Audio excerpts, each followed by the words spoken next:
ये valley stream में एक बर्फीले तूफान के दौरान की बात है।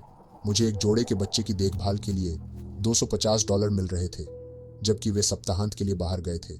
उसका नाम मैथ्यू था। ये पहली रात को हुआ, जो शुक्रवार की रात थी। मैथ्यू पहले से ही सो रहा था, जबकि मैं लिविंग रूम में फिल्म देख रहा था। दरवाजे पर दस्तक हुई और मैंने घड़ी देखी। लगभग आधी रात हो चुकी थी। मैंने दरवाजा खोलने की हिम्मत नहीं की। 10 सेकंड भी नहीं बीते थे कि 2-3 आदमियों ने गुस्से में दरवाजा पीटना शुरू कर दिया।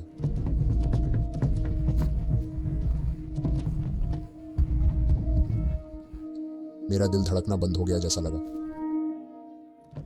मैंने पर्दे से झांका और खिड़की के दूसरी ओर कोई खड़ा था।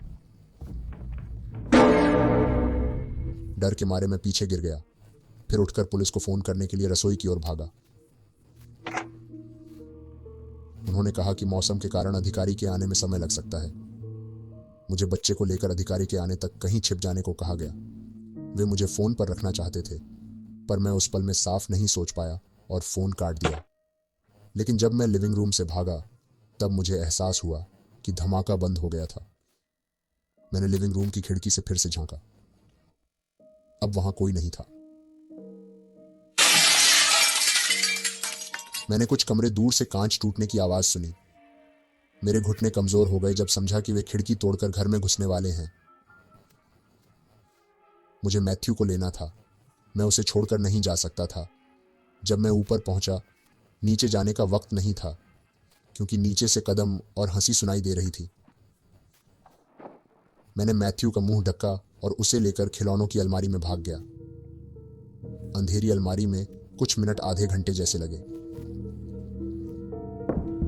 मैथ्यू चीखने लगा जब कदम उसके कमरे के दरवाजे तक पहुंचे।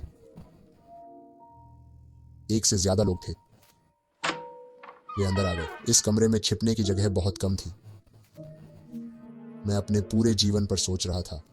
पक्का था कि मर जाऊंगा। हमने बाहर पुलिस की गाड़ी की आवाज सुनी, अलमारी के अंदर से भी, और फिर मैंने कमरे में एक आदमी को बुदबुदाते हुए सुना, अरे। मैंने दरवाजा खोला तो कम से कम 3 लोगों को जल्दी से सीढ़ियों से उतरते सुना। वे ज्यादा दूर नहीं गए। पुलिस ने पिछवाड़े में उनके पैरों के निशान पाए जो शेड तक जाते थे। कुल 5 आदमी थे और सभी को गिरफ्तार कर लिया गया।